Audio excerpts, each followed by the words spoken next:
அனைவருக்குமே வணக்கம். சற்று முன் கிடைத்திருக்கக்கூடிய ஒரு மிக மிக முக்கியமான செய்தி ஒன்று வெளியாகியுள்ளது.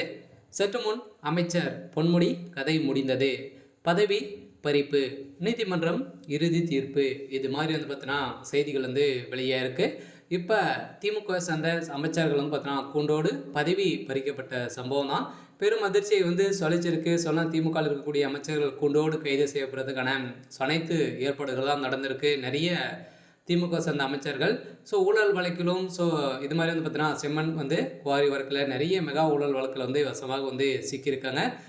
இந்த வழக்கின் அடிப்படையில் திமுக சார்ந்த அமைச்சர்கள் ஒரு 6-7 பேர் பார்த்தீங்கன்னா கூண்டோடு கைது செய்யப்படுறதாகவும் தகவல் வெளியாக இருக்குது. இந்த நிலையில் அமைச்சர் பொன்முடி, திமுகவுடைய மூத்த அமைச்சராக இருக்கக்கூடிய அமைச்சர் பொன்முடியுடைய கதை முடியக்கூடிய அளவிற்கு தான் இப்போ நீதிமன்றம் வழங்கியிருக்க இறுதி தீர்ப்பு வழங்கியிருக்காங்க. ஏற்கனவே பொன்முடி அவர்களுக்கும் அவருடைய மனைவி அவர்களுக்கும் 7 ஆண்டு சிறை தண்டனை விதித்திருந்தாங்க. இதை தொடர்ந்து அவர் உடல்நிலை குறித்து இதை பார்த்திங்கன்னா நிராகரிக்கப்பட்டிருந்த சூழ்நிலையில் இப்போ செம்மண் குவாரி வழக்கில் பொன்முடி அவர்கள் வசமாக சிக்கியிருக்காங்க. அரசுக்கு பார்த்தீங்கன்னா 2.5 லட்சம் கோடி மேலக்கு பார்த்தீங்கன்னா அவங்க மெகா ஊழல் செஞ்சுருக்காங்க அப்படின்ற மாதிரி ஏற்கனவே தொடரப்பட்ட வழக்கின் அடிப்படையில் தான் இப்போ அதிரடியாக நீதிமன்றம் தீர்ப்பு வழங்கியிருக்காங்க.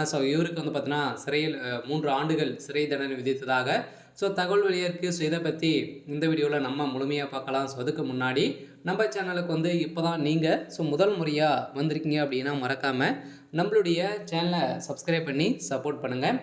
வாங்க வீடியோக்குள்ளே போகலாம். பார்த்தீங்கன்னா அமைச்சர் பொன்முடி அவர்கள் பார்த்தீங்கன்னா ஏற்கனவே ஒரு திமுகவுடைய ஒரு மூத்த அமைச்சராகவும் முக்கிய அமைச்சராக தான் இருக்கார்.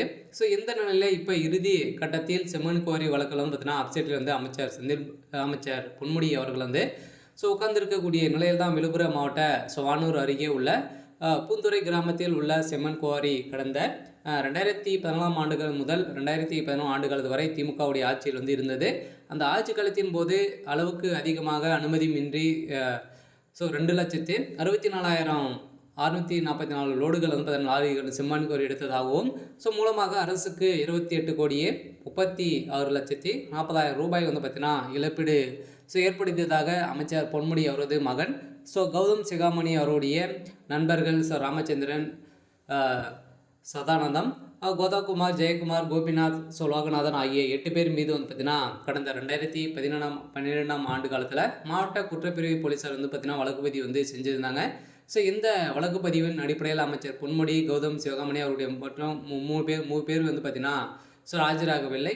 அவரில் ஆஜராகாத நிலையில் காரணம் குறித்து திமுக வக்கீல்கள் மனு தாக்கல் செய்திருந்தார். மேலும் இவ்வழக்கில் நேற்று அரசு தரப்பு சாட்சிகள் யாரும் ஆஜராக இருந்த நிலையில் தான் இதை எடுத்து இவ்வழக்கை விசாரிக்க மாவட்ட நீதிபதி மணிமொழி இதன் விசாரணையை வருகின்ற 14ஆம் தேதி ஒத்திவைக்கப்பட்டிருக்கக்கூடிய நிலையில் தான் அமைச்சர் பொன்முடியுடைய வழக்கை ஒட்டுமொத்தமாக முடியக்கூடிய நிலைக்கு தான் இப்போ இறுதிக்கட்டை